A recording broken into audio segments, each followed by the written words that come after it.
Yo, what's going on, everybody? Welcome back. It is a brand new episode of the Dana White Contender Series breakdown, and it's a road show today for me, guys. I know that we're looking to get a show to you guys no matter what, and today I'm on the road, but we brought the microphone with us. We're ready to do the show, and we've been taping Contender Series to make sure that we are prepared to break down this card for each and every one of you guys, and you know that we can't do it alone. We got the great Gordo Gambles back in the building once again. Contender Series 4 years strong. My brother, how do you feel about this card? I feel like last week we did pretty damn well, and knock on wood, Lord willing, we can keep the ball rolling.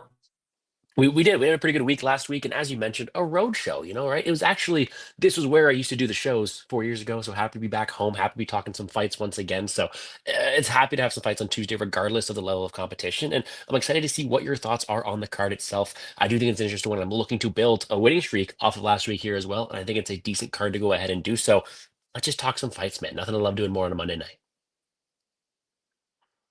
My brother, I could not agree more. And I got to say, breaking down this card, I actually thought there was some interesting tape to watch this week. Certainly some fun fights, right? Some interesting stuff. There was also, maybe some fights where you're like, wow, we're kind of digging deep already on week 3 for some of these fights for Contender Series. But overall, I'm excited to break down the action, my man. And we'll start with this first fight of the night. And there's some weird crossover that we'll talk about later, right? Darion Abbey actually fought somebody that fought on this, that's going to fight later on the card as well. And he did knock him out brutally in the first round. So, this guy packs some power. He's a knockout artist, right, for this heavyweight division. But, he's also been on the receiving end of some losses. He's 32 years of age, maybe not the prototypical guy Dana White's looking to sign on a show like this. And on the other side, Donte Johnson looks the part. He looks like a guy that has, some ability on the feet, to throw big hands and go for knockouts, but also he can mix in the wrestling. The takedown seems to have a decent enough pace.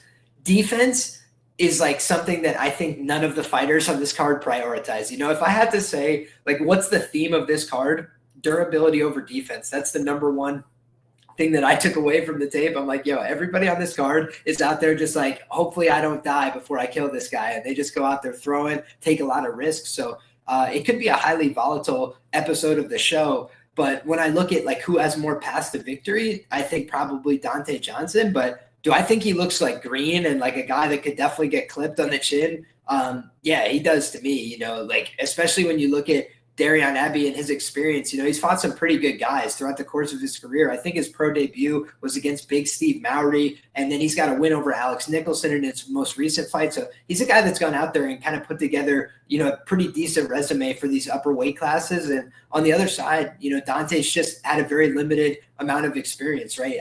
He's trying to put it all together quickly. And, he did also get knocked out brutally on his regional scene. I forget the gentleman's name. I'd have to go back and check. But, that was a fight where, basically his hands started to come down in that fight. And I think that's a recurring theme, in his fights. Like he kind of like has his hands up and then starts bringing them down and doesn't always get disciplined with his hands in terms of positioning. So I definitely think it's a possibility he gets clipped there, but looks like the better fighter to me. How do you feel about this one, Gordo? I do think it's an interesting one. Actually, it is one that is more of a short notice one there as well. And I actually had the weekend at a cottage. So I got back late last night, slept in this morning, made some coffee, got ready to do some tape, did some tape late Monday morning. And my first notes on Darren Abbey are just like really like this is the kind of level we're bringing in here. That well, I was not that impressed. I think I went out there and I was able to see, okay, he has the good foundations. Considering the lack of talent we do have at heavyweight, having a guy who has decent power, who's fought a decent level of competition, who has at least the boxing to go out there and win not only MMA fights, but 2-0 in bare knuckle and have that sort of exciting type of mindset isn't horrible to have, but he doesn't project as some top level guy. He can be taken down. He can be mauled in the mat. He's been finished in all 4 of his losses and 3 of them coming by knockout. The guy just is not right out as some top level heavyweight, especially being 32 years old, 32 years of age. He does have some decent striking. He does have some decent power, decent knees up the middle, but everything is coming at a price. He's a slower striker with not the best cardio, and his chin seems to be a real issue. It doesn't really put together like a great combination. However, when I saw Dante Johnson, I was actually more impressed with his skill set, but this dude's a small dude, man. Like I'm no tall dude either. I'm around 6 foot flat. I'd be towered over by Darian Abbey there as well. But this guy's fighting up at heavyweight, 209 pounds, smaller guy, but at least he has that athleticism. He will go forward. He will land big shots. He'll land blitzes and combinations to go out there and have some success, but truly is also somebody who I do think is also going to struggle a little bit if he does make it to the UFC here with that skill set. He requires those blitz of aggression to get inside the pocket. And in doing so, yes, he's got one touch power. There's no denying that. But he's a guy who's 5-0 against a horrible level of competition who has some spells of inactivity from distance. This guy is someone who is going to struggle in the UFC, in my opinion, and someone who, as you mentioned, is still also pretty green. So, sure, in this matchup here, when you have somebody, Donte Johnson, who at least has a form of athleticism, will have the type of power needed to knock out somebody like Darion Abbey, I understand making him the favorite, but it's really hard for me to trust somebody of this stature as a minus 325 favorite when he himself is still green, has yet to face a good level of competition, and is not really going in there and showing aggression, right? He is going to have some issues finding the range. We've seen that the issue finding range against other opponents in the past, and I do think that there could be spells of inactivity that could cost him moments and maybe even a contract in the spot here. So, yes, Johnson with 100% finish rate does have knockout power, and I do think he could find the chin of Abbey, who's been knocked out before. But I don't think I'm going to play juice on someone like Johnson, and I do think more times than not, maybe Abbey could win minutes early with his size, with his length. I don't know. It is a very, very sloppy heavyweight affair in which I do think the moments and the knockout upside go towards someone like Donte Johnson. And for that reason, gun to my head, I will pick him, but it's not someone I want to lay the juice on. And I do think he could really struggle with the length here. So if you give me some absurd 4-digit number on Abbey by decision, this could be a sloppy heavyweight fight where he just is able to win moments with range. Not financial advice, though. I do think it's one that more times than not, there's probably a finish from the Johnson side to the athleticism, but I'm not too thrilled by this fight. One thing I want to talk about a little bit is what the prices look like. So I'm pulling it up right now to get an idea if we have any kind of props. I know that typically we're a little bit early for those on the show, but even in terms of the total, I'm looking at the under 1.5 rounds, minus 205. I'm not in love with that. So I'm going to have to wait and see what kind of props come out on this fight. But ultimately, I do think it's a dogger pass situation. It stood out to me that, a guy like Donte, he looks the part, but I think he's a little bit green. He's the type of guy that, maybe he takes, a Yuri Panfarov route or something like that, where he loses his first opportunity on Contender and then he comes back. I don't think that his opponent, Darion Abbey, projects out as like, man, this is a super high level guy, but styles make fights, right? And I did see this guy work back up to his feet when he got taken down in a few fights regionally and like make guys pay when he was back on the feet. Find his opportunities. He's a long guy. He's going to have some big size advantages. And when you talk about age differences in MMA, I'm looking at like 38, 40 years of age against a 22-year-old or something. I'm like, man, this is a really meaningful difference. But when it's 32 and 26 at heavyweight, I mean, practically what's the difference there? It's not really huge. The only difference I would say is like, this guy needs to go right now. If Darion Abbey doesn't make it to the UFC on Tuesday, it's going to be a tough road for him to get back here, right? But this is his opportunity. And I think that he's the kind of guy, maybe he goes out there and makes the most of that in an opportunity where he knows what this guy's going to do, probably go out there, throw some big overhands, which he can potentially intercept with the jab from distance, right? He's 6'6", very big man. And then additionally, it's like he knows that he's probably going to shoot. He's going to be winging some big uppercuts through the middle, and I feel like he could clip him. So overall, it just feels like a dogger pass situation to me. And dude, I don't blame you for that. Oh, go ahead. Shout out Casey as well, a good buddy of mine. Absolutely. Casey says, I couldn't care less how they do in the UFC. I'm trying to make money tomorrow. Abbey's inside at the price. Yeah, and I agree. I think Donte has a higher UFC upside, but the fight's tomorrow, right? And, he's 26. He's very green, and I feel like this is a kind of learning experience type of fight. If he loses this one, no skin off his nose. He'll come back. And I think if we have certain markets like a decision only line or something like that, you could lean towards someone like Abbey. I think you look at Abbey's skill set, he's probably the better minute winner. Johnson seems like a guy who's going to stalk forward and look to land overhands. And that's kind of really the path. If he finds the chin, he finds the chin. Abbey's been knocked out before. That's certainly a path for Donte Johnson. But that's the price you're paying when you're laying minus 310. You're not trusting Donte Johnson to go out there and win every minute of this fight. You need him to land a big shot. Or else this huge, much bigger fighter in Darion Abbey, who has much more, let's say, kickboxing and striking experience, is probably going to land some shots from the outside and probably win optics that way there as well. It's just a sloppy fight, in my opinion. And I don't want to trust someone like Donte Johnson, who is so much smaller, to land that big shot early when that's really what he needs to do to live up to this price tag. Yeah, and Dravi says the problem is Abbey is chinny, which I do understand. That's the big concern here. But I just don't know that Johnson is like this durability machine. I've seen him get knocked out viciously, right? He was out cold in that fight. So I think that it's like he's a guy that I'd project as more durable, right? But he's also had a little bit less fighting, to reveal whether or not he's durable, right? So I think that's part of it for Abbey, right? He just has a little bit more tread on the tires, but that gives it takes, right? But with that being said, we can move along to the next fight. I think that's a fairly low level fight. I don't know that you need to invest in it. Sloppy heavyweight type of fight, right? But I do think, like I mentioned, Donte Johnson a little more talented, but it's a pricing thing, right? How am I 75% sure he's going to go out there and beat this guy who's way bigger than him, who's a little bit longer, who's got more experience? I'm not 75% sure. No, but if we had to predict, I agree. I would probably pick Dante Johnson there as well. The main thing we want to highlight is, like I said, the low level of competition and the fact it's a low level fight, especially transitioning from that fight to one like this, is one where I'd kind of rather look to play something in this one here. Hey, hell yeah, man. I mean, I think that when you talk about watching the tape on guys, like these are fun guys to watch tape on, right? Like these guys both clearly have skills. These guys both clearly could go out there and compete with serious fighters. They got great records on paper. We're going to have you start us off on this one, Gordo. It's going down in the lightweight division. I think that this is one of the most compelling fights on the card. I'm a little bit surprised it's not the main event, but I'm curious what you think about this one. Well, yeah, it was really funny because last week we had ourselves Ramirez one who went out there, had a very nice win in the first fight, and then he shouted out his brother, he said there, and Christian Perez, and a fighter he was going out there to tape. So I sat there on the couch with my buddy watching the fight, and I'm like, let's look up who he's fighting next week.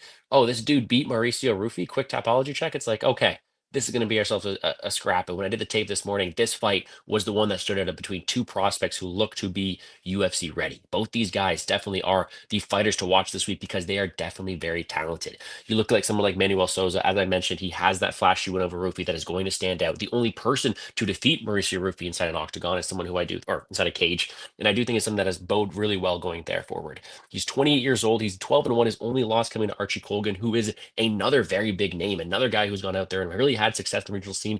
No shame in that one. So someone who's fought a good level of competition and continued to impress. He's got a lot of power in his hands, 83% finish rate, and someone who is going to go out there and look to take your head off. I mean, he swings very hard. He's a very good moment winner with his power and with his athleticism. And he's someone who's going to go out there and also look to hunt the body there as well. He is very aggressive in all aspects, and I do think that he will hunt for submissions, even this one does get down to the mat, although he does seem to want to keep this one on the feet there as well. Like I said, the athleticism is a big part of this guy's fight because he's going to be out there, be super aggressive, and win moments that way there as well. And he's also pretty physically imposing to dictate in which area this fight's going to take place.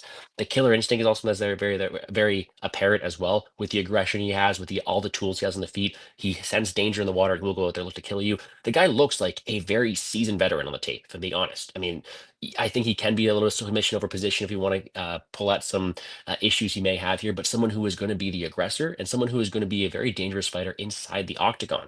Flip side of things, Christian Perez, as you mentioned, brother of Ramirez, who fought last week in there as well. So he has been training at the Mexican PI, someone who has not fought in a long time there as well. But you look at it Instagram, right? Liam might talk about stalking the Instagrams. He's someone who has been training at some decent camps, UFC PI, Shoot the Box, Diego Lima with Charles Oliveira and a bunch of other guys down there. He's looking to be making improvements. And at 26 years old, this guy also looks like a pretty fun and UFC bound fighter, if we're being completely honest. He is someone who is going to go out there and still fight at a very high pace. I do think he is very technical. And in comparison to Souza, Souza's not a guy who's extremely technical, but has the aggression, the power to make up for it. And I do think that Christian Perez is probably the more technical guy, but someone who is also landing with a lot of power. He himself has a ton of combinations and a ton of power behind his hands. And he himself has that Mexican grit and toughness. He seems to be extremely durable, solid cardio there as well, and someone who can compete in all aspects. He kind of goes out there and just is able to just do whatever he feels like most of the time. He could take people down, hunt pretty well.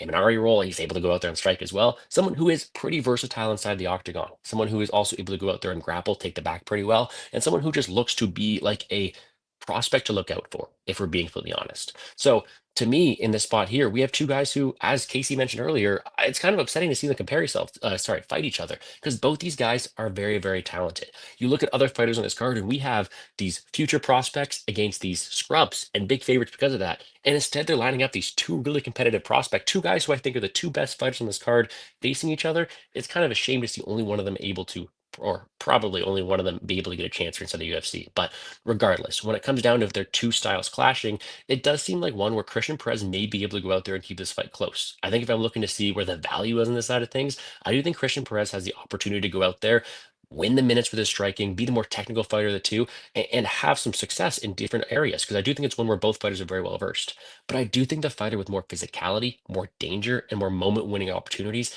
is probably Manuel Souza, and his aggression and his physicality is something that's probably going to dictate where this fight takes place and win the moments in the judges' scorecards. However, considering the durability of Christian Perez, the versatility he has in all aspects of the game, it's not one where I'm like running to go play Manuel Souza at this price tag. Christian Perez is a dangerous fighter with a lot of opportunities to go out there and be well rounded.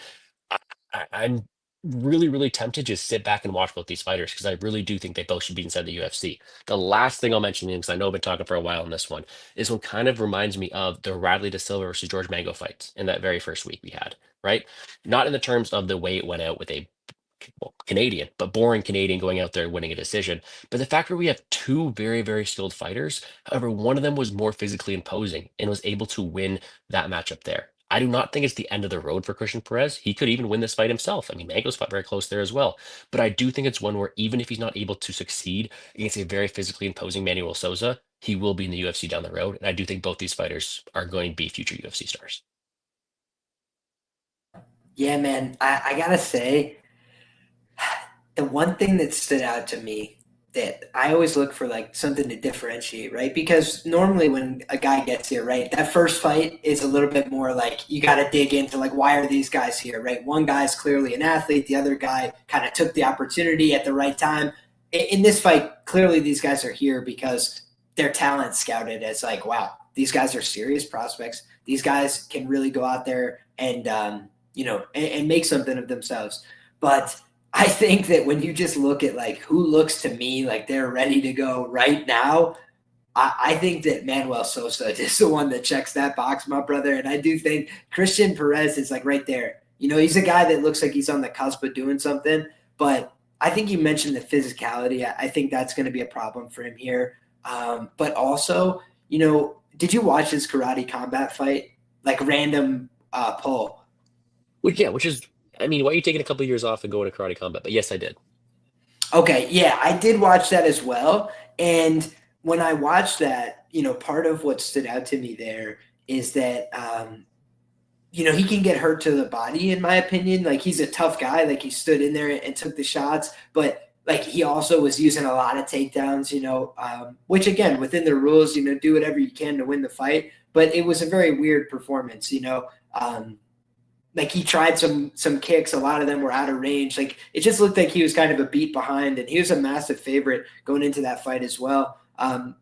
Probably just a little bit of public perception there. It's funny to see him a big underdog, right? How quickly things can change, right? You shit the bed one time, but you go back on film and I forget the gentleman's name, right? But he basically just got ragged in the wrestling. One time in his loss, 13-1, right? The one loss, he just got taken down pretty relentlessly there and held on the bottom and pretty content to play off his back. I didn't like that, right? That's film I don't want to see from one of my guys coming into a fight. And it's just because that's not going to give you a chance to win. Like if you're not even going to try and get up, you're not going to take a risk. I'd rather you do the Jared Gordon, Grant Dawson, give your back up in round 3 trying to get up and get submitted. At least you gave yourself a chance, right? As opposed to just like laying on your back, waiting for the rounds to pass you by. I hate watching that.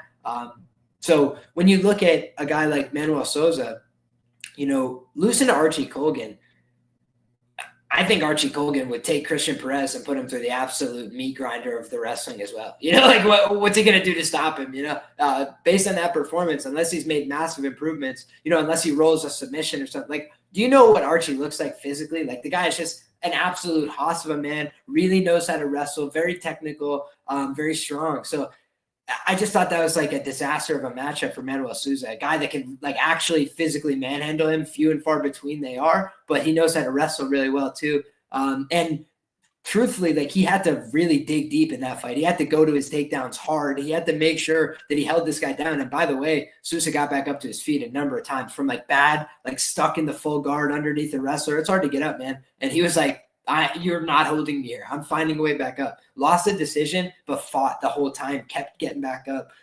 So I'd like to watch a little bit more tape before I say definitively, like, I think that he just is going to win this fight. But based on everything I saw, I think Manuel Souza is just a slight cut above, honestly. And like when I watch his tape, like the Roofy fight, when you talk about just like the grit, the toughness, the dog that you want to find in a fighter, like again, if it's a dog money, it's a different story, right? Then it's an instinct like for me here, but it's like, it's a favorite, you know, it's not an easy way to go to the window in a fight like this when he's going to swing. But if you just want to know if this guy's about that life, like his eye was messed up. Roofy dropped him, I think, more than one time. He certainly hurt him more than one time. He was finding his counters. He was in perfect range. And this guy was like, you're going to have to kill me. He just kept coming forward, eye damage, swinging hard, and he broke Roofy, bro. Like he literally walked him down and broke him. Dude, and the thing is, like you watch him, he can do that to a bunch of guys. And like Archie was like basically going to his like safety valve. That's what I call it. If you have a great takedown and you can hold guys down, that's a safety valve in a fight when you're about to get fucked up. And that's what he needed, right? Like before this guy's about to fuck me up, like let me get this going right now. And I just think you look at, you know, in this fight, like honestly, if Manuel Souza wants takedowns, I think he's getting it, you know, and like I think that he probably won't need him. So I just think he's going to win this fight. And, you know, I would not be surprised if he clipped this guy. I think Cristian's really tough. You know, I think he's a pretty durable guy, generally speaking, as well. But I think Manuel Souza hits very hard, and I think he's probably going to apply a lot of pressure. And unlike that karate combat, there's a lot of stoppages. The referees like yelling at both of them. It was kind of weird, man. And like he got hit with a couple big body kicks and a couple things that like really like gave him some pause about coming forward. And I think that it was a little bit lower stakes, you know, and I think he's going to give everything, like coming forward, trying to win this fight. But the Imanari rolls and the things like that, like for me, that's just a liability, you know, like I don't think it's going to work against a guy like this. And again, I'll eat my hat. Like I'll come to you hat in hand and say, I was wrong. If he goes out there and rolls an Imanari roll, I'll fucking be really impressed. Right. But I just don't think it's going to work against a guy like this, you know? And for that reason, I'm going to pick Manuel Souza. And I'm going to say, let's say KO or decision here. That's my gut instinct. Can you bring up Drabi's comment from the comment section there? I do think it's something to touch on this week. Again, you're not someone who looks at the lines very often, or sorry, the other one about the over-under. There are 5 fights this week, as always, and all 5 of them are lined at over-under 1.5 rounds. Drabi mentioned the over in a spot here as well, and it's something where I'd probably be referencing someone like that here as well. I think out of every single fight, these are the 2 highest level guys, and the higher level the matchup, the more I expect these fighters to probably take it longer and compete. Cristian Perez is someone who does have the Mexican toughness. He has slowed down. He has been hurt to the body, as you mentioned, that karate combat fight, but I do think he is a pretty tough guy, and I think he's going to take a lot to get Souza out of there. So out of all these fights, this is the fight I project to go over 1.5 rounds the most, if I'm being honest. I do think it's one that's probably could get extended. But we are paying a little bit of juice for that. So I wonder if late money is going to come in. The past few weeks, we've seen some late favorites parlayed, and the lines have changed accordingly. But if you give me a solid number on the over 1.5, I will take it, because I personally, maybe unlike Liam here, do think it does get extended. I would say I could see it going either way. You know, like I could see it being like a Delano type of, you know, like, did it look like it was in danger? No, like Delano like clearly whooped his ass for the duration, right? But it was also like he just couldn't get him out of there, right? The guy's tougher than an old leather boot, you know. Shout out to Exposito. That guy really wanted to fight, right? And so I could see Perez like kind of having that kind of performance, but I do think that Souza is going to be a cut above. So that would be my analysis. And again, if I'm wrong, I'll come let you guys know. But last week, I felt like we were pretty dialed in on which favorites were like really solid favorites and which guys could have some moments of scare. And that's what we're looking, you know, to figure out. And I just think Manuel Souza, like for me, he just projects like the real deal, like the quality of competition, the way he's going out there and fighting hard. You know, I really liked what I seen. Wins over 15 minutes, wins by all methods of victory, real clear power in his hands. Like I just like a lot of what I saw. All right, next up, man. This is an interesting one. You know, Alik Lorenz, you know, I see here on the screen he's a massive underdog. I'll just be honest, that makes some sense to me based on what I had seen. You know, not to say he's a bad fighter, right? But a guy that certainly there's a lot of scary moments on his tape, moments where he could have been knocked out, moments where, he's getting taken down, he's getting put in bad positions. I'd say that he likes to go out there and, be aggressive with his strikes. Again, relies on durability more than defense. I think that he's tougher than an old leather boot. I mentioned that in my notes about this guy. Like, there was one fight. I think the guy was like 2-1. I forget the gentleman's name, but you guys can find it on Tapology, right? And he went out there and he fought that gentleman. He got smashed in his face. Like his face looked like it was split in half, and he's bleeding. Like he looked like he was in dire straits. He got rocked so bad, and he found his footing underneath him, and recomposed himself and found the finish in the very same round. Turned the tables on the guy, and it was a great comeback win. So I think that the guy's really tough. The thing that is a positive and a negative. Daniel Cormier always yells at people. He's like, stop punching when they're trying to take you down. You're going to get taken down. And there's some truth to that, right? Like if you're not wrestling back with both hands, you might get taken down, but you also start to accumulate damage on your opponent. And that's what Lorenz kind of does to people, right? Like he's getting taken down in a lot of these fights, but he's like throwing the elbows and he's throwing the punches, and he's kind of just making guys pay for going for those takedowns. And I do think Yakhyaev is going to go out there and go for the takedowns, but, he's a really aggressive guy. His passing is pretty aggressive as well. I like his ground and pound that I've seen from him. I think that on the feet, he's a pretty powerful guy as well. 24 years of age. I think that he looked to me more like the real deal. Now the pricing is like, it's kind of disrespectful, right? Like neither one of these guys has a ton of fights under their belt. Neither one of them's fought the highest level of competition. I think Yakhyaev, arguably has fought a slightly higher level of competition, but I'd have to dig a little bit deeper to really feel confident about that. 6 of one, half dozen of another. Lorenz kind of was fighting a bunch of journeyman type guys, like 500 type fighters. But, I believe Lorenz is also the guy who got absolutely smashed by, the guy who's fighting in that first fight of the night, right? What's our gentleman's name again? Let's go back. Darion Abbey. Darion Abbey, guys, absolutely smashed Alik Lorenz, knocked him out in the first round. So, that's certainly a warning sign, right? A red flag, so to speak, right? But I think that for me, man, like when you look at like a dog or pass situation, certainly at like massive numbers like this, it's almost always that way for me. You could be a very good fighter. You could be way better than your opponent.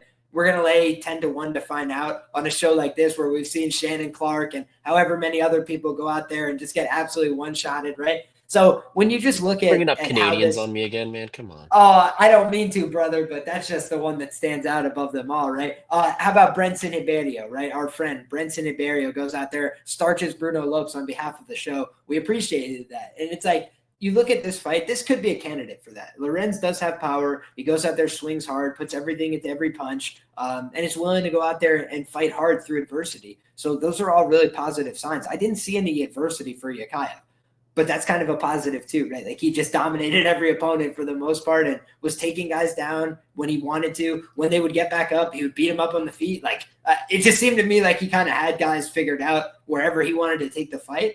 And, if that doesn't happen here, shout out to Alik, right? But, he comes from a good gym, so he's got some positive attributes behind him, and he's not, significantly undersized. We'll put the face-offs up on the screen. So it's a dog or pass situation, but it did seem to me like I thought Yakhyaev would be a favorite. Like I thought he would be probably a decent-sized favorite, but minus 1,000 does seem disrespectful to me if that's the accurate pricing. I'll take a look on the books and see what the total is as well. What do you think about this fight, Gordo?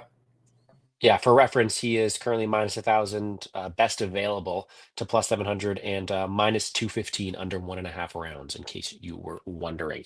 I do think this is an interesting one. This is kind of what I was saying last fight, right? You look at it and it's like, I think the last two that were fighting in Souza and Perez are more UFC ready than someone like Yakhyaev here. But I do think Yakhyaev probably has a easier matchup, an easier path against someone here, Lorenz. Not to say Lorenz isn't dangerous, but there are those glaring holes in his skill set that I do think Yakhyaev can take advantage of. That's why he's a larger favorite. I kind of want to wish that although it's going to be a great fight in Perez versus Souza, I kind of want to wish they had opponents like Lorenz that they could show off how good they really are. that can have some opportunities there. But regardless, back to this one here. As you mentioned, Lorenz is someone who is pretty tough and someone who is pretty entertaining. But I do think in the aggressive style, he has the output, the power. He will eat one to give one. He will go out there and look to brawl. And in doing so, that just allows for some openings. He himself can be taken down, and we saw his back taken early in a couple matchups there as well. And although he can scramble to a decent extent, I don't think he's fought anybody with the wrestling or the control style that Yakhyaev looks to bring. And I do think that's going to be an issue. Yakhyaev, his name there is the Hunter, and it's kind of fitting because of his aggressive style. I mean, I watched him and I was like, all right, this guy's walking people down, he's spamming output, and he's looking for those takedowns. And in doing so, he's got physicality, he's got strength, and he's got aggression. He's not going to go out there and just look to sit in a position. He's going to go out there and look to, as you mentioned, pass positions, hunt the submissions, hunt for ground and pound. And he's always looking to go out there and implement damage, right? So that is something that you do like to go out there and see. I saw Artem go out there and mention his striking game isn't that good. I don't think it's spectacular, but I like the volume from him, right? A lot of the time you have these wrestlers who just don't throw anything out there, and you're easy to be stop the takedowns. At least he's throwing the output, he's going forward, he's backing people up against the cage, he's making them work on their back foot, which is going to allow them to be taken down a little bit easier. I think Yakhyaev has the right mindset in there in terms of like, I'm going to back this guy up and take him down. That allows his poor striking to kind of get away with it. Additionally, he looks to be pretty durable and look to have some pretty solid resiliency in there as well, albeit to lower level competition. So I think, as you mentioned, Lorenz is going to have the opportunity to go out there and clip him, whether it be with a knee up the middle, whether it be with a solid hook. But I do think it's only a matter of time before Yakhyaev shoots for the legs, shoots for the takedowns, and looks to get it. And in doing so, I just think Yakhyaev is more physical, quicker to the position, and able to go out there and dictate the pace at which the scrambles occur and the place at which the exchanges occur, allowing him to win this fight. I do think that yeah, I do think that this is one where if they're on the feet, it could be meme like opportunity for a big underdog. But more times than not, I do think Ishag gets a takedowns, passes guard, and looks to implement damage, getting towards the finish here. So I would love to see striking exchanges. I think that would make it for a very fun fight. But I do think the takedowns come early enough from Yakhyaev, helping him separate himself in the line. And although I'm not going to go out there land minus 1,000, I do think he should win this fight. You know something, man? Like, the more I think about this, like, I believe this guy came out of the MMA lab, right? Like, pretty good gym. And it does seem like he has a decent idea of what he wants to do to win fights. And on a show like this, where the incentives are to take risks and go out there and like put yourself in the line of fire to try and get a contract, you got an undefeated guy who really hasn't fought that high a level of competition, relying on his grappling a lot of the time. I just feel like the value has to be on the dog in that situation. At plus 700, I just looked at the current odds. It's like, I just feel like it has to be on the dog at those odds. So again, it's like you could pass on the fight. That's always an option too. But just for me, at plus 700, based on what I'm seeing, even like physically between these two guys, like does one guy look like, they're such a better physical athlete? Like it's going to be a massive difference maker. And honestly, we're going to talk about one fight where like, I think physique is almost like the inverse relationship of, what you want to see. So we'll talk about that in a bit. But yeah, man, for me, it feels like dog or pass has to be the way. And my guy Nate is passionate about it in the chat. Very sharp guy. I always say the sharpest chat in the game. So if Nate's making these points about, his striking being sharp, that's fair play. I watched the 3 or 4 most recent fights for each of these guys. He had mentioned the grappling in the Yusupov fight. So now I know what my assignment is. As soon as we get off the air, I'm going to go ahead and take a look at that Yusupov fight and watch the grappling exchanges. Because if this guy's grappling is only translating against French regional scene guys, then that's going to be a problem, right? When he steps up against an American, right, that has been in the training rooms with other people that wrestle, grapple, know what they're doing. So for me, has to be dog or pass. Anything you wanted to add there, Gordo? I think if you're looking to play someone like Lorenz, I think you are looking for early damage, and you are looking, as you mentioned, for him to go out there and hurt him.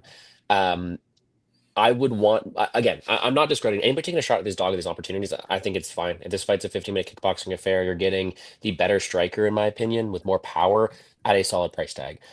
But I do think more times than not, you're hunting for a KO and probably looking for a decent odds to play something like that because I I wasn't too fond of what I saw from Lorenz on the ground. I wasn't too fond of him um, scrambling, or especially in comparison to the skills that Yakhyaev has. And I do think at this point in time, 24 years old prospect, I do think he is going to have an advantage. Shall it hit the mat? So if you're Lorenz, you are looking for him to use that power. It is improving. I do like the straight shots that are starting to accumulate, but um, I would be surprised if he goes out there and gets finished on the feet early. So you're taking a shot on the underdog. But at these prices, I don't fault anybody for it. I just don't know if I'll get there myself. Yeah, one thing I wanted to note as we move to the next fight is it's not like either one of these guys is like pushing units on social media or like a huge star or something like that. Like you've got 4,000 for Yakhyaev and 819 for Alik Lorenz. So, the UFC would have to do a lot of the heavy lifting and promoting either one of these guys. They're here for their ability to go out there and fight. And I do think in terms of styles, what Dana White's looking to sign on this show, Alik does fit that kind of prototype. He goes out there and swings, tries to kill people in the first round, and he's willing to bite down on the mouthpiece, absorb damage to do it. So that's kind of the archetype for the show. So for whatever that's worth, I think it's something to consider. But next up, man, I think that this is one of the more fun and interesting fights on the card. It could be a short night or it could be a really long night, depending on who's going to get the win here in this fight, man. Because on the one side, Marcio Barbosa has basically been a first-round killer. He goes out there, he finishes somebody in the first round. Guy's got a money guillotine choke. That's basically his bread and butter on the ground. If somebody wants to shoot a takedown, he threatens with that guillotine, whether he fully commits to it and gets the tap, or he basically uses it, bless you, my brother, as a threat, right? Where he goes out there and he applies that front choke threat, where he goes out there and puts that frame across the throat and makes people consider like, man, am I going to continue dipping on this double leg? Am I going to continue looking for this shot attempt? Because if I follow through, I might get put in that. And then when you look at on the feet, what is this guy trying to do? Somebody had said Barbosa KO1 in the chat, Cam. That's what a lot of his wins are, right? He puts that left hook on guys. He's got that right hand as well. A lot of times when you watch him fight, guys, he's leading out with that right hand, and then it's using that to get his shoulder in position to swing through on a really devastating left hook. And that's his biggest punch, certainly a powerful guy with both of his hands. He could chop away at you with the leg kicks as well. Barbosa, super dangerous guy on the feet. That being said, if you were to criticize a guy that's 16-2 and goes out there and kills everybody in the first round, you have to go out there and ask, like, what's the downside risk, right? What's the thing that could go wrong with a style like this? And I do have my suspicions about this guy's cardio. And I can point you to specific examples, right? If you look at the Gabriel Santos fight, he was doing very well. He's having a ton of success. He's landing great shots. He's looking sensational. And he basically spent a lot of energy looking to finish that fight. He went out there and tried to get this guy out of there. He threw big shots. He went heavy. He went hard. He threw big stuff. When they scrambled, he scrambled hard. He got to the positions. He didn't settle on his back. But everything he did 150%. And, basically 3.5 minutes into that contest, he had nothing left. This is a Brazilian Jiu-Jitsu black belt who's on the ground getting his guard passed, like step 1, step 2, step 3, get to the back, like just any position you want. Do whatever you want to me. He had nothing left to give. It's 3.5 minutes into the fight, and that's a problem, right? Because sometimes guys don't give up, right? Sometimes they don't get put away. Sometimes they don't fold and go home. And so I think Marcio Barbosa, like eye test, looks like the most sensational guy on the card. But we always talk about what could go wrong. And this show, man, what does this show tell you? Go out there and give everything to finish, get a knockout, get a highlight, get this contract. He's going to go out there and, in my opinion, sell out everything in every punch trying to kill this guy. And there's a decent chance he's going to do that, right? He's a dangerous guy where one punch could change the night, change the fight, change your life. That's how dangerous this guy is. But when you look at his opponent, you always got to look at the two-man sport, This guy's not showing up here to just like phone it in, like if you look at Damon Wilson, he is coming in from a feeder league, the Cage Warriors promotion that has put a lot of guys in the UFC. If you look at Al Zafrino, I'm butchering his name. He's an Italian journalist. You guys can find his work. Al MMA, something like this. I'll try and find it and put it in the show notes or the description so you guys can find it. But essentially, he's done data on like how these different feeder leagues perform when they come to the UFC. And Cage Warriors guys, I hate to tell you, because they get a lot of flack. They've done extremely well in the UFC. Like Cage Warriors guys coming over to the promotion, put together a pretty good win-loss record overall. And you look at this guy, Damon Wilson, he's got an 8-2 record over at Cage Warriors. He's fought a lot of guys with way more experience than him at the time he fought them. So he's gone out there and he's taken some of those lessons, right? He did get brutally knocked out once by Tobias Harila. In my opinion, that's the biggest reason for the line here, right? Because we know it could happen again. But if you look at that fight, man, he was hurt bad. He still wasn't trying to quit in that fight, man. He was trying to fight into that fight. He's trying to wrap up the guy's leg. He's trying to grab a hold of him. And then the guy let go. The referee told him, and he's still completely wobbly legged. He was trying to fight through it, man. That's the kind of guy he is, right? So Damon Wilson, he took his ass whooping like a man in that decision that he lost, right? He kept coming forward, kept trying to get takedowns, kept trying to get, offense going on the feet, kept swinging big right hands. We've seen this guy fight for 15 minutes, right? I don't know about you guys. Maybe you guys found the Marcio Barbosa decision footage. I couldn't find that. I looked for it, and then I looked for, the footage of him losing for the first time, and I couldn't find that either. So maybe I'm just getting old in my ability to look for footage on the internet. Maybe I'm washed, but I feel like I should normally be able to find that. I look in the normal places, a Fight Pass, a YouTube, a Google. I really just didn't find it in those searches. So again, I'll give it some more effort. If anybody has suggestions, go ahead and let me know. But what I have seen from Barbosa is a guy that can absolutely kill somebody in the first round and a guy that can get tired in the first round, So if that's the kind of guy we're dealing with, that feels to me like a guy who should be, maybe 60%, maybe 65%, because the truth is if this fight starts the second round, what are the chances that things go wrong for him? He's been finished in the second round twice. Right? He won a split decision the only time he went 15 minutes. So on the other side, Damon Wilson's been to decision multiple times, right? When you talk about how somebody wins a decision, normally they have to do one of two things, land more volume over 15 minutes or get takedowns. Can he do the getting takedowns? For me, yes.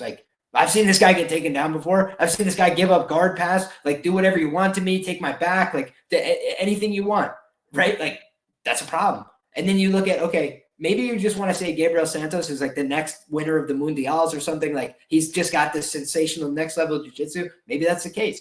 But when I looked at that, it didn't seem to me like Gabriel Santos is using this great sophistication. He's using his wizardry, this, oh my God, my incredible black belt. It was this guy's tired, bro. I'm going to freaking push my knee through. I'm going to get to the position I want. He's not going to resist me.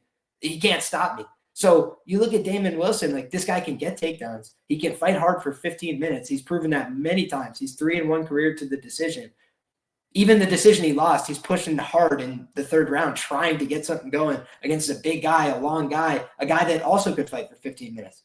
Also had a lot of experience under his belt. So the thing about Barbosa that gives and takes is that he's an insane first-round finisher. He is extremely dangerous. If I wanted to put a bigger investment on Wilson in this fight, I would wait for 5 minutes to expire and then look to enter live, right? Because then I would know, okay, we're through the hardest part, right? Now at least I can take that deep breath. We didn't get knocked out in the first round. That's the biggest way, in my opinion. He loses this fight and he looks like a massive underdog. But if you told me this fight goes 15 minutes, I would tell you I think Damon Wilson is probably a favorite to win that fight. And if he's not, I think it's an honest fight at worst, just because of the way that this guy fights. He throws out volume. He attempts offense. He comes forward. He shoots takedowns. And he's got a pretty powerful double leg. He's got an ability to get on top of guys. So if that is the kind of fight that he's going to bring to this dude, there's a decent chance that Barbosa gets tired if he hasn't finished it.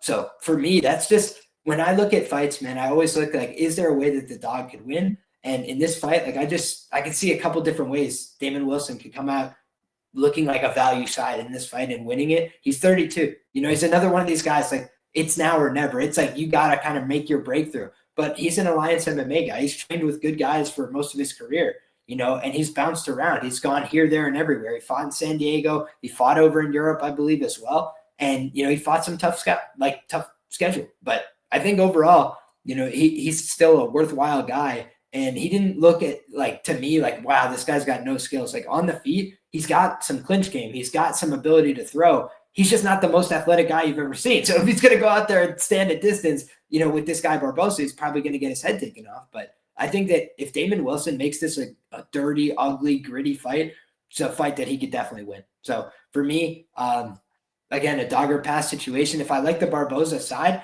I'd probably prefer to get involved with some props, Barbosa in round one. That's, I think, a lot of his win equity in every fight. He's going to go out there and give you everything in that first round. Maybe round two, you can think of some perceived value like, hey, he's got that first minute of round two, but he had nothing left to give against Gabriel Santos in round two. And again, I'm not comparing him to Gabriel Santos 1-to-1. I'm saying I can't find this other footage of him getting extended. He kills everybody in the first round. He's a dangerous guy, but you have to try and project out based on what you've seen. And what I've seen is that the guy was dead tired after 3.5 minutes. So for me, that's not great cardio, right? There's a reason he fights hard for the first 5 minutes trying to kill somebody. He probably doesn't want to fight 15 minutes, you know? So for me, I think Damon Wilson's more than happy to fight 15. Yeah. Hey, And I my mean, guy the Artem very, in the chat says he has Barbosa's first loss. He gassed out. I knew it, bro. I knew he gassed out.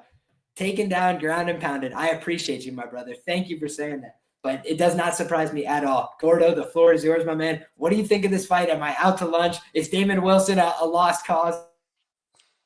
I don't know. It sounds like you're going out here and max betting Damon Wilson. Is that what we're hearing? No, I'm just kidding. I know your dogger pass mentality. I'm just messing with you there. The very first thing I have written down and circled for Barbosa is like Terrence McKinney vibes, right? He's gonna go out there and he's gonna look like an absolute world champion in that first round. The tape you see on him, the highlight reel knockouts, the guillotine. This dude's good. He's aggressive. He's fun. He's powerful. Marcio Barbosa in the very first round looks fantastic. He is an absolute killer. But just like our boy Terrence McKinney, after round one, he fades. He is 1-2 in fights that get extended past round one, including being finished in the second round in two of them. He is someone who needs early success, that aggression, that power. Those are all things that I do think come at a cost, as you mentioned, because Barbosa is going to go out there and look to murder you early on. If you survive, you definitely have a better chance. So I watched Barbosa first. The very first thing I asked myself when watching Damon Wilson was, can this man show me the ability to survive? Does he have good defensive metrics? Does he have good durability? Defensive metrics, I would argue he doesn't. Like this dude does leave his head on the center line. He does get hit. He gets cut easily. All of the punches against him seem to be going through there as well. He's someone who you're there to be hit. But he's got this resiliency and he's got this ability to push forward that I do think he can help him in spots like this. And unfortunately for Damon Wilson, because it's a horrible comparison, but the comparison I gave him was sort of like an AJ Cunningham. Like he is there to be hit. He is going to be hit by everything. But like he's tough, you know? He's tough. He's What able to about walk through Darren damage. Elkins or something, man? Okay, that could be more like it too. That could, maybe AJ Cunningham's more fresh in the brain, but it's just like everything's gonna be able to hit Wilson, everything, and it's just can he survive? And the thing with these tough dudes, the Darren Elkins, the AJ Cunninghams of the world, they can still be knocked out. And we saw that with Damon Wilson. He was knocked out early. And I do think that's the path for Barbosa. The reason why he's minus 370, 345 is correlated to the under. In a fight that does get extended past 5 minutes, past 7 minutes, it's not one where he does look minus 345. So we sit here and similar to the first one, and we say, all right, I'm picking Barbosa, right? He's going to go out there and he's going to look to hurt you early. And I do think he has an opponent in front of him who is going to be a deer in the headlights with a lot of these shots. But the longer this goes, if he decides to have more heart, in round two, if they're both being landed on, we have one fighter in Wilson who is going to go out there and he's going to push through it. And we have one guy in Barbosa who has crumbled against cardio, who has decided, yeah, I don't want to be in here anymore. And that may be an issue here as well. So I don't mind your dog shot. Wilson round two, Wilson round three, those are fine sprinkles. But when it comes down to me sitting here and picking a side, one dude impresses way more early. One dude is the A side on social media and in this matchup here as well. And one dude is going to go out there and be some bona fide killer round one. Someone who is that more desirable prospect for Dana White. Someone who has looked fantastic with the lead left hooks going in there landing very powerfully. The guillotine, the aggression, hitting to the body, to the head. This Barbosa guy is a killer, especially early on, and I think that's the style that they're more so looking to hire to bring onto the UFC here. Grit is great for Wilson, but I don't think he is the A side of this matchup. So I don't mind, as you mentioned, the grit, the resiliency, playing round two, round three pops on Wilson. That's fine. But I did have to go out here pick Barbosa round one. I may be playing that. I do think he is a very dangerous guy. However, I'd more so lean towards playing like a fight doesn't start round three, maybe playing some chalk on an under two, under 1.5, under 2.5, because I do think it's either going to be Barbosa early or Wilson late.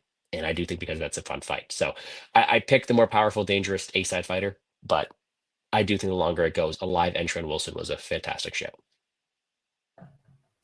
That's the plan for me, my man. I will probably be waiting to see what his live price is after one round, something like that.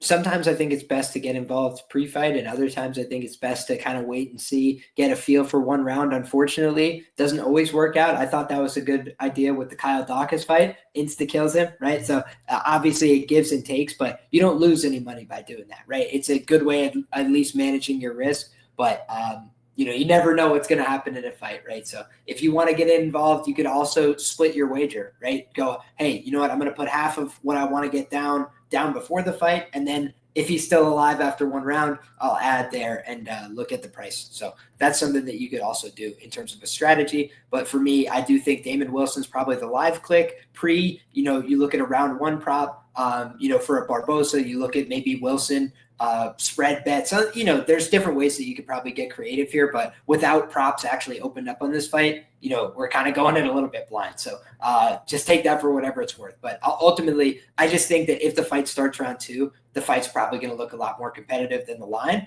But if it ends in the first round, it probably looks accurate. So that's the kind of fight we're dealing with here. All right, guys. And that brings us to the main event of the evening. This is a fight where I'm fired up to talk about it, but we're going to start with our brother Gordo on this matchup, man. We got Trent Miller. It's coming in at a pretty sizable underdog price. And I mentioned before, physique isn't always everything, right? Like this guy looks like $1,000,000. He looks like a bodybuilder. He looks like a power lifter or something like that. And, meanwhile, he's coming here fighting at the 185-pound limit. And then on the other side, Ryan Gandra, I believe he started his career at heavyweight, if my memory serves. Certainly was a much bigger man in the earlier, footage that you see, and now he's slimmed out pretty considerably and has been looking the part in his recent performances. Still 30 years of age, looks like he's right in the peak of his, athletic career. So I'm curious to hear your thoughts on this matchup. How do you see it going down in the main event? Well, if you are excited to talk about this one, passing it to me early is probably not a good thing because I'll be honest with you, I was disappointed with both these guys. I was disappointed for this to be the main event. I'd much prefer a Sousa to be the main event, or to have the Sousa Perez fight, or even the last one we just talked about. To me, these are two fighters who I do think have their flaws and who are going to struggle with finding their footing in the UFC, if I'm being honest. I'm going to give Trent Miller a pass. This was on short notice, so good for you. You're fighting at Extreme Couture. Bless you. You're going to take your chance here going down the road and fighting at the Apex. Good for you, Trent Miller. But you look at his tape, he's facing some extremely low level of competition, very, very low level of competition. But he's going out there, he's doing what he's supposed to do, he's finding the knockout. He doesn't really jump out of the page at you. Sure, he has decent power. Sure, he's able to go out there and throw heavy, but he looks kind of reckless. He looks like he does not have the best technicality with it. He just. He's durable, but he leaves his chin up in the air, head on the center line. So to me, this is a guy with sloppy striking defense who is going to be punished, and someone who doesn't really separate themselves with hand speed or anything other than power, right? He's someone who lacks technicality, lacks hand speed, lacks defensive tendencies. That's not really going to bode well. He can mix in takedowns, but doesn't always have the best control down there as well. So to me, this is a guy in Trent Miller who I'm struggling to find like excitement for, right? You talk about these, even the Yakhyaevs earlier, who are still a green fighter. I have excitement for this guy. He's aggressive on the ground. He has his path. Trent Miller, it's like, sure, you can go out there and head kick Walmart greeters. Good for you. Like, what are you showing against these good level of competition? I have my issues with Trent Miller. However, I do think he is decently well-rounded, fighting with a decent camp. We'll give that to him. Flip side of things, when I saw this one, I saw Trent Miller's tape first, and I was like, okay, short notice, his other opponent should be really good. Like, I'm not sold on Gandra that much either. I think he is much better technically. I think he himself is doing the right thing professionally, training with shoot the box guys. You see pictures on him with Instagram with Oliveira, with Marco Tullio, like training with these good guys, improving his game, cutting down in weight, improving the technicality of his hands. But he also can get in a brawl. He also can be held up against the cage. He also can be get tired, especially later this fight goes. And to me, he's not really going out there and separating himself as well. I will mention, just to steal your thunder, because you talk about it all the time, he does have the most social media followers in the card. So maybe that's why he is in the main event, being the biggest Instagram account, being the biggest name. But he doesn't jump off the page as like this guy is a future top 10 guy. He is still someone who is going to go out there. I think he himself can be hit. I think he does slow down. I think he can be controlled. So I do think you look at someone like Andre, he does kind of like scare you as a long-term prospect, but I do think he has a winnable matchup in front of him. The one thing I'll say about this matchup, though, is I did pick Gandra, gun to my head. I do think he has better technicality. I do think he's fought a better level of competition, and I do think he is better defensively sound, especially early. but I think this is a slot fest, and I do not think this is a high-level matchup. And I think if it's a matchup between two guys who go out there and swing heavy, that gives Trent Miller a chance. So I, I'm not really running to go out there and play Gandra at -425. I picked him to win. I think coming in, having a full camp for this one should help him. Um, Okay, sure. That does make sense there as well. He's coming in a short notice, but uh, I'm not running to play either guy here. This is one where I'm more so think it's a sloppy main event fight here, and one where, if anything, you may have a puncher's chance at a +325 here on Miller. Yeah, I definitely get where you're coming from, right? Not the highest level matchup. So, always when you have a matchup like that, you look a little bit towards the dog. I'll just tell you the truth, man. I don't think this guy's it. Like just looking at Trent Miller, no disrespect, right? Like if I'm wrong, I'll come back and say like I was just wrong.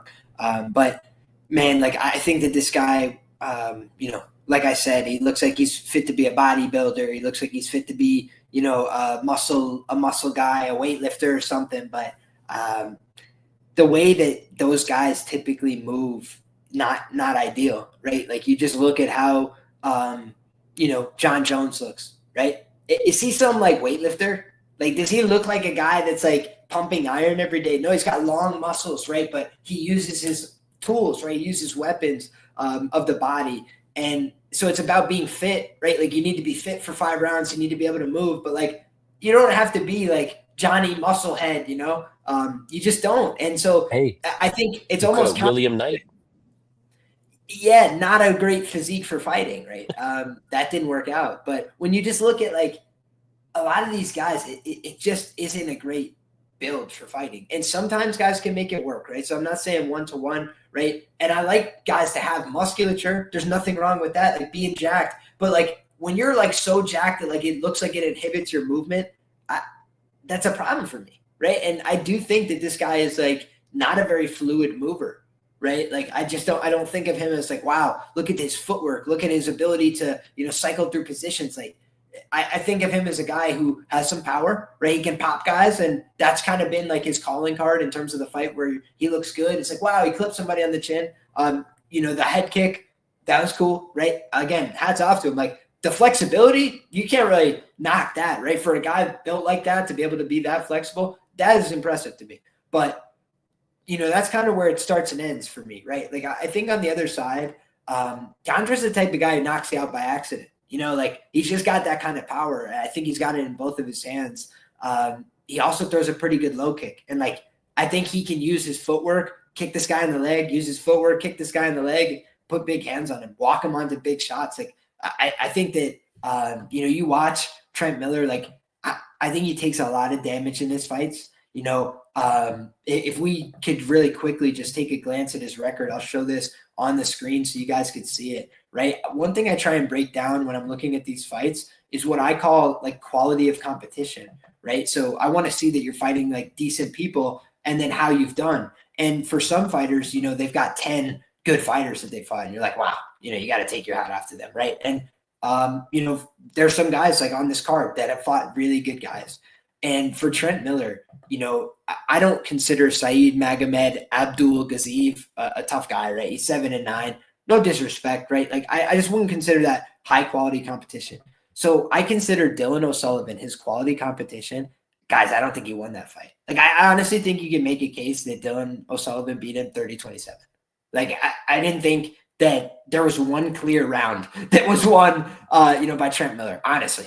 And again, were they close enough rounds? Like, sure, they were close rounds, but like, I think you could make a better case for Dylan O'Sullivan 30-27 than Trent winning the fight, truthfully. Then you look at the Buddy Wallace fight. Buddy Wallace kind of took his lunch money, beat him up on the feet, was kind of having his way, from, let's say, 3 minutes on in that fight until the end, right? Until he finished him.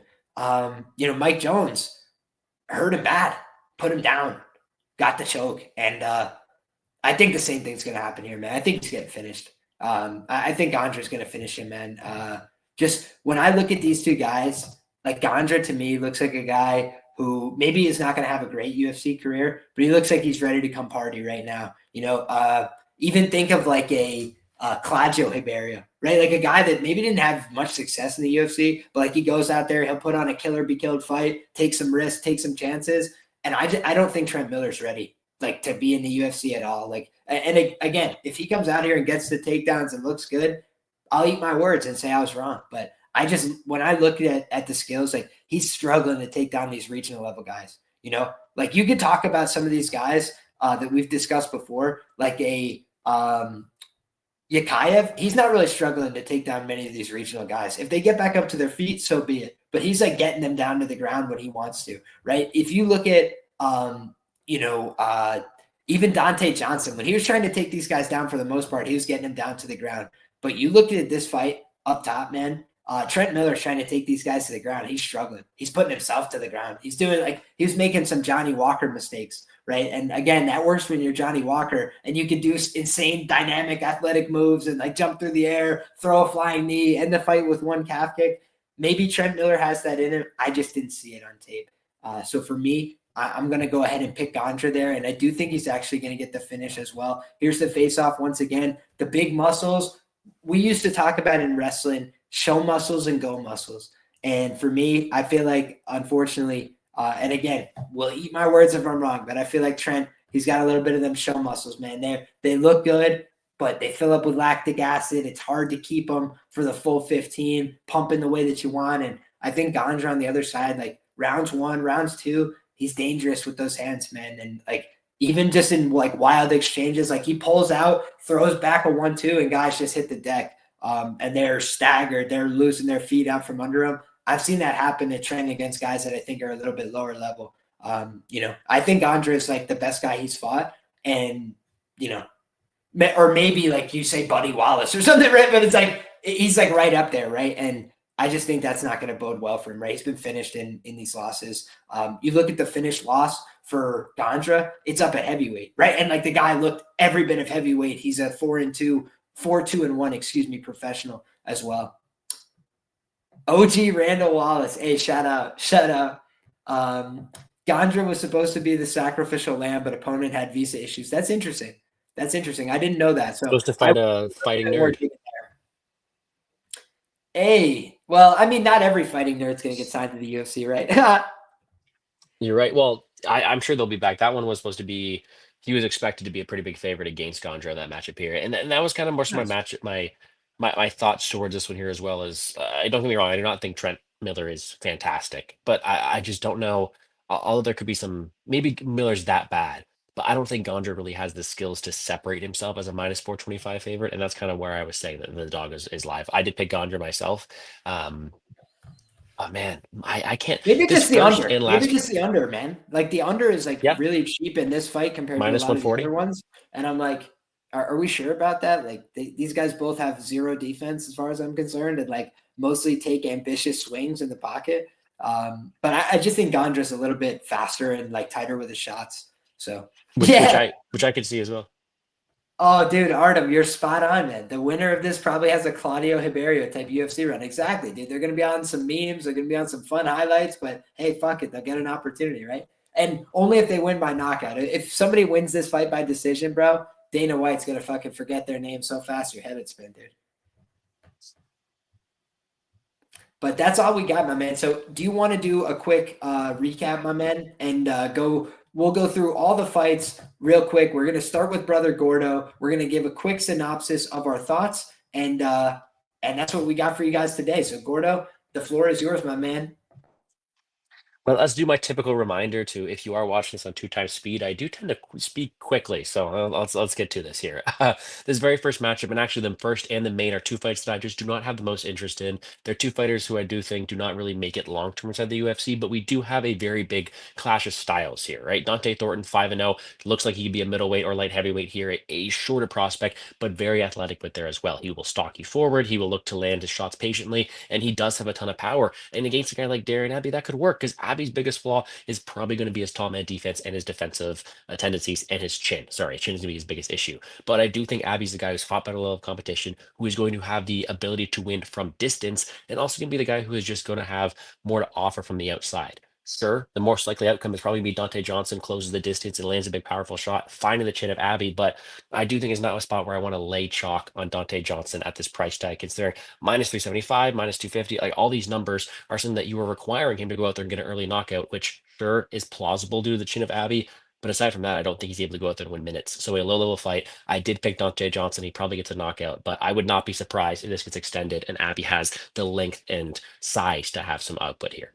The next one up, Perez Souza. This fight is two guys who I do think is just this guy. Both these fighters are UFC bound one day. I do think they are both extremely talented. Cristian Perez, someone who hasn't fought in a couple of years, doesn't go out there and be pretty well rounded with his skill set. He can go out there, he can grapple, he can strike. He does have some decent technicality and striking there as well, and does have that Mexican toughness and the grit. But compared to someone like Souza, Souza looks like the real deal. He is someone who is an athlete. He is extremely physical and he is powerful. He look to hunt you, look to kill you, and he is a true moment winner. He's got great resilience, a great heart, great ability to scramble the mat there as well. But it is that power, it is that aggression. Knockout wins over someone like Marcio Rufi do not come easily. He is someone who will look to go out there and take your head home with him. This guy is extremely dangerous, and he will have the moment winning opportunity in this matchup. So although I do think so, Perez has the opportunity to maybe one day make it to the UFC, has minute winning potential, is a pretty well rounded fighter. The guy who's the better, more physical guy, in my opinion, the guy who's going to dictate where this fight takes place and who's going to go out there and land the more impactful shots is going to be Souza. And I just picked him to win here. I am looking at the over in this spot here, considering the Mexican toughness or something like Perez, but I do think it's a fight where more times than not, Souza does get it done. Then we have Lorenz Yakhyaev. I'm not that sold on someone like Alik Lorenz. I do think he's got a puncher's chance. I do think he's going to swing wild hooks, and I do think he is going to give it his all, sell it for that finish. But I do not like what I see in the grappling exchanges for someone like Lorenz. I do not like what I'm seeing in the, let's say, ability to get back up. And Yakhyaev looks to show aggression, right? He will throw a bunch of output early, put you on the back foot, and take you down. It's a very good recipe for success. And once he gets you down to the mat, will pass guard, will pass to different positions, and look to implement his will. He will hunt the finishes on the mat, and I do think those finishes open up for themselves. So I did pick Yakhyaev there. Lorenz has a puncher's chance in the first few minutes. I do think that's his path, but aside from that, Yakhyaev should drown him in the wrestling, and I'm not going to be laying minus 1,000, but I do think Yakhyaev gets it done. Barbosa and Wilson actually probably have maybe the most interest in this one just because it's just a fun dynamic. In the first 5 minutes, Marcio Barbosa looks like a future champion. Like he is aggressive. He makes people go on the back foot. He has a ton of power in his hands, a decent guillotine there as well. And he will look to absolutely destroy you. He will hunt for the finish in the first 5 minutes, and nothing is stopping him. He is a bona fide killer early on. But then he slows down. His car does not hold up. He will pretty much give up the fight the later the fight goes. And it's kind of different because you look at someone like Damon Wilson. Damon Wilson is nowhere near as talented as Marcio Barbosa, in my opinion. Barbosa is way better, way quicker, more powerful on the feet early on. But Wilson got heart. He got toughness, and he wants this. He wants his opportunity. He's working a lot harder for it. He doesn't have the same physical gifts. So I do think the longer this fight goes, the more opportunities Damon Wilson will have. I just do not like the way Wilson's responding to shots. Everything is getting through. Everything is hitting him. We've seen him drop before. We've seen him cut. And I do think the aggression of Barbosa is going to help him take over early. I did pick Barbosa to win, and I do think it's one where he probably gets an early finish here. Barbosa early, Wilson late. That's the way I'm targeting this fight. And then the main event, two guys I'm not really sold on either way. I do think it's a very, very chalky card, and I did end up picking favorites in all of them, being honest. But if you were to want me to give you the best chance for underdogs to win, in my opinion, it's probably the first and the last fight where there are these sloppy fights. You look at someone like Gandra. Again, he's supposed to be the sacrificial lamb against a fighting nerd guy, but he is still someone who has decent power, decent ability to counter, decent physicality, but someone who doesn't really excel, doesn't really separate himself. So sure, we can go out there and say Trent Miller is not good himself. Trent Miller is slow to the punch. Trent Miller is there to be hit. Trent Miller has fought a horrible level of competition. But Miller throws hard, and the longer the fight goes, I see Gandra drop his hands, and I do think there's going to be some opportunities for chaotic exchanges. I did pick Gandra because he's someone who I do think is training better, someone who's a little bit better defensively, and someone who might be quicker to the punch. But I do think this is going to be a sloppy main event between two guys who I don't think are future UFC level talent, and that's going to make it for a very high variance type of fight. So it's one where I did pick Gandra, but I would not be surprised if a big underdog like Trent Miller went out there and ruined people's parlays. So that'll be it for me. I did pick some chalk this week, but I do think there are some interesting ones. I do think between the Barbosa Wilson fight and the Perez Souza fight, those are the two I'm looking forward to the most. It should be a good card. What about you, my friend? Absolutely, buddy. I'm looking forward to the card. I can't say that this like jumps out as me and like, oh, man, this is the clearest betting opportunity, right? Last week, Cam Rouston, we were just pretty sure that the line was off there, right? The Battle Giraffe went out there and absolutely delivered. We thought it would be maybe a subber decision, but instead it just absolutely cleaned him up on the feet without issue and early too. Like I thought it might take some time to kind of get him tired. Nope. He just went out there and delivered, right? I don't really feel as bullish about anything quite yet. If I get there, right, if I do a little more research, find one more nugget that pushes me over the edge, then, that will be dealt with accordingly. But right now, guys, I'm going to give you what I have in terms of analysis, and I'm going to do it in rapid fire fashion. Darion, Abbey, and Donte Johnson in the first fight. I think it's Abbey or pass. I think Johnson will have a brighter future. I think he's going to project better as a long-term prospect. But when I just look at the guy right now, he strikes me as a super green fighter that got here very early and that hasn't really faced a ton of resistance. And I think when he faces resistance, things could go wrong. I've seen him knocked out before on the amateur circuit. So he's a human being. He's very undersized, in my opinion, for the heavyweight division overall. And so Abbey's not the biggest guy I've ever seen at heavyweight, but he's a big man and he's got a big body. And I've seen him work back up from getting taken down. So if he can give this guy some adversity, he has a chance to win the fight. And also, when you're, 200 plus pounds and you're swinging at each other's heads, one shot could end the fight. So for those reasons, man, I think it's a dog or pass situation in the first fight of the night. In the next fight, guys, we got Manoel Souza and Cristian Perez. This is one of those fights where if you guys see my tweets after the event, I always say like how I would handle these guys. And a lot of times I say, we'd love to see them back next year. We'd love to see them back in week 10 of the Contender Series, something like that. And I think the case for Cristian Perez could be, hey, listen, you had some inactivity, right? You got back to karate combat. You took a loss on Contender, but it was against a great guy. No problem. We'll get you back in the near future, whether it's on Contender Series again, whether it's a short notice replacement like a Manoel Esposito, one of these guys that they keep on that short list. I think they're going to have a lot of respect for him, but I just don't think he's going to win this fight. I think Manoel Souza looks like the guy who's ready right now for the UFC, both physically, mentally, in terms of his toughness, his preparation, his preparedness. I like what I've seen from this guy. And I think that he's ready to go right now. So for those reasons, I'm going to pick him to win this fight. I do think he's live to win the fight by knockout. I think Perez is very tough. I think he's going to try and make it go the distance. I think he's going to try and hold on. Maybe he could do that as well. I think Souza is extremely dangerous, but I also think that he's willing to win this fight by any means necessary. And, I think he's going to be like Delano. I think he's going to go out there and kind of paint a picture on this fight, honestly, against a good opponent. I think that's why it's going to look so impressive. So give me Manoel Souza to get the win there. I think he gets it done. Next up, Alik Lorenz taking on Abdulrakhman Yakhyaev. Listen, again, you got a very young guy here in Yakhyaev, 6-0. He's mostly dominated his opponents. I think that he's got a chance to do that as well if his wrestling and grappling works out here. If he's able to get the early finish, I think all that's cool in the gang. I just haven't seen him face enough resistance to say that at minus 1,000, he's a safe click, And on the other side, I've seen Alik Lorenz take a clean shot right to the face that would have finished a lot of fighters. He was rocked, he was hurt, he was cut, he was bleeding. That's a good reason for a lot of guys to say, thanks anyways, I'll come back next time. No problem, right? We would not hold it against him. He was like, shit, how do I find a way to win? Bit down on his mouthpiece and did it. So I think when you look at skills, the skills say that this guy Yakhyaev should be the favorite here. That's my opinion, right? I think like minus 300, minus 400, minus 500, okay. I just think we're getting to the point of, banana peel pricing is what I call it. Like if this guy goes out there and rolls his ankle in the first round and you're sitting there fucking crying in your coffee because the minus 1,000 couldn't do his job, it's like, that's the nature of this game. One mistake could cost him. And so for me, that's the thing that I'm not comfortable with here, right? If Alik Lorenz needed to go 15 minutes, right, and he had no danger to his game, I wouldn't feel that way. But he's a guy that has his own power. He's got his own ability to damage guys while he's getting taken down, throwing short elbows, throwing short punches. He doesn't just sit there, right? Like he's one of these guys that, Charles Johnson used to get taken down, but what would he do? He'd elbow you very hard in the head a number of times and say, like, you really want to hold on to me? That's the kind of thing that you do to make guys second guess whether they want control time, whether they want to hold on for dear life. And I think Yakhyaev, has shown a willingness against these lower level guys to work back into his striking.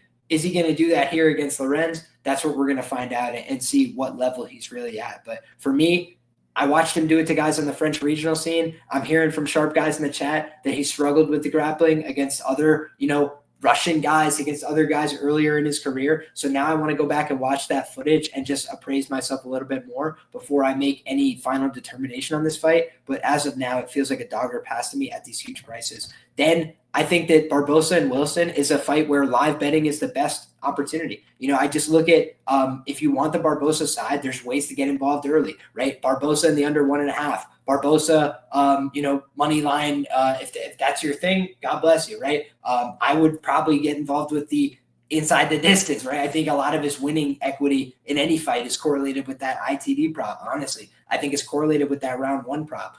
That's the way that this guy fights, sells out for it. I, if you notice, haven't said KO because I do think this guy's got a money guillotine. Damon Wilson shoots takedowns. If I was getting my face smashed or potentially left hooked by this guy, I would definitely duck down, shoot some takedowns, and you could put yourself in a guillotine. I don't know what the prices are going to be, right? If they give you a 10-1 on this Barbosa character to win by submission, like you take a look at something like that. If they give you a massive price on his sub in the first round, I'm not going to give the whole game away, but these are just things that, again, if you love that side, that's the ways I'd be looking to play it, right? And on the Wilson side, it's waiting to get involved late. It's maybe getting a small piece of the money line early and then grabbing more if you see what you like, if you see him making this guy work in the first round, whether he can get him down or not, right? Pushing the takedowns, going out there, making this guy sweat, making this guy get a little bit of that huff puff going. If you get that going with Barbosa, you win the fight as far as I'm concerned. If you don't do that, you're going to get smashed. So I think that Damon Wilson's a smart guy. I don't think he's got any illusions about like, let's go out there and find out who's the best at the Queensberry rules and box at distance. Like, I think he's going to try and like hump this guy's leg, grab him in the clinch, do anything he has to try and get this guy tired. And if he does that, he's going to give himself a chance. So for me, it's Barbosa early. To your point, it's Wilson late. It's Wilson potential decision only. Like I think there's ways you can get creative here, depending on where the props open up. So the other thing I'll mention, guys, in fact, I'm not going to mention it. I'm going to save that one for Patreon because if I give away an edge before it even fucking opens, I'll probably be sick in my hands. So I'm going to wait on that one. But I do think that if you guys have listened to this breakdown, you can put together like the thoughts that I'm having and self-censoring right now. So that's for all the people that are listening close and paying attention, you'll get the context clues there. And then next up, guys, the main event of the evening. When I tape this one out, I just got to level with you guys. I think Gandra's going to smash him. Just like that. That was the gut feeling that I had watching these two guys. I think Trent Miller is a guy that maybe, with 5 more fights and some more experience and maybe he loses a little bit of musculature, gets a little bit faster. I think that can make him a more competitive fighter. If he can find a way to be more effective in the wrestling phase, I think that could be a game changer for him. But what I've seen is a guy that, in my opinion, has mid to below average wrestling, and I'm talking about for the UFC type of level, right? Like, I don't mean like for his local region. I mean like, is this going to translate? Is this going to work against good guys that are resistant, guys that know what they're doing? My answer is no, until I see something better from him. Like, I didn't see it working against the better regional guys we fought. And then I see him making mistakes on the ground. I see him relying on straight up durability on the feet, like just not defense, durability, just getting hit cleanly, hard, a lot. And again, Gandra, for me, uses more footwork. He uses a little bit of head movement. Is he the world's most sophisticated fighter? No. But I just think he's got like one layer better in that striking where he's going to come in and out. He's going to kick the legs. He's going to touch him upstairs and down. He's going to go with that body jab and then upstairs. And I think he's going to knock him out. So that's the way I see it, man. Here's the other thing I'll say. I should rephrase that. I think he's going to knock him down. But again, if they've got the Gandra knockout prop like circled as like this is the only way he wins this fight, Trent Miller has been club and subbed in all of his losses, guys. Like, he gets hurt badly on the feet and then he gives it up on the mat. That could definitely happen in this fight as well. I'll just put that out there. Like, I think that if Gandra hurts him, it'll be an equal opportunity. Give me that win. Give me that contract. You want to give me the neck for the contract? No problem. I'll take that. All good. So for me, something to watch for here. All right. And that's it, my brother. That's everything on the card, guys. I want to say shout out to the sharpest chat in the game. We've been running it for several years now. We got the greatest chat. We got the greatest guest co-host. I appreciate you each and every time, my brother. I want to say to everybody, if you have not already, make sure that you get subscribed to the Plays and Fades YouTube channel. All the information that you need is down in that description box below, but you could also just punch it in that search bar on YouTube, Plays and Fades Sports, and go show some love and support to Gordo. He's out here dropping the free knowledge on your head tops. So Gordo, the floor is yours, my man. Anything else you want to get off your chest, anything you got going on, where the people can find you, the floor is yours, my brother.